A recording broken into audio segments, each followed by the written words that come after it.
Welcome back to my channel. আশা করি সবাই ভালো আছেন। আজকের ভিডিওর টপিক হচ্ছে দোকানের বিক্রয় বন্ধ করার তদবির। অর্থাৎ আপনি যদি কারো দোকানের বিক্রয় বন্ধ করতে চান তাহলে এটা করতে পারেন। এটা 100% কাজ করবে। এটা তখন প্রয়োগ করা, মনে করেন কেউ শত্রুতা করে আপনার দোকানের পাশে একটা দোকান করে ফেলছে, অথবা হিংসা করে, বা আপনার ব্যবসা নষ্ট হয়ে যাচ্ছে, অথবা মনে করেন আপনার শত্রুর উপর আপনি চাইলে এটা প্রয়োগ করতে চান, তাহলে করতে পারবেন। ব্যক্তিগত যে কোনো কাজের জন্য স্ক্রিনে দেওয়া নাম্বার আছে, সরাসরি ফোনে বা হোয়াটসঅ্যাপে যোগাযোগ করে যে কোনো কাজ করাতে পারবেন, দেশে বা দেশের বাইরে থেকে। স্ক্রিনে যে নকশাটা দেখতে পাচ্ছেন, এটা আপনাকে ভোজপত্রের মধ্যে কুমকুম অথবা গুরুজন কালি দ্বারা লিখতে হবে। লেখার সময় মুখের মধ্যে নিম পাতার রস রাখবেন, তিতা অবস্থায় লিখবেন।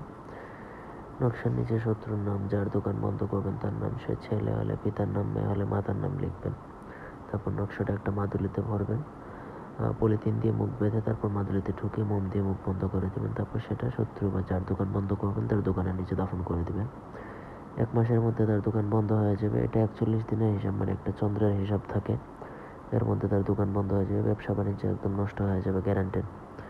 অন্যভাবে প্রয়োগ করলে গুণাগার হবেন। একান্ত প্রয়োজনে আমার সাথে যোগাযোগ করে অনুমতি নিতে হবে। ভিডিওর নিয়ম যা বলছি তা 1 সুতা পরিমাণ বা চুল পরিমাণও পরিবর্তন হবে না। আপনি করতে পারলে করবেন, না হলে নাই। ধন্যবাদ।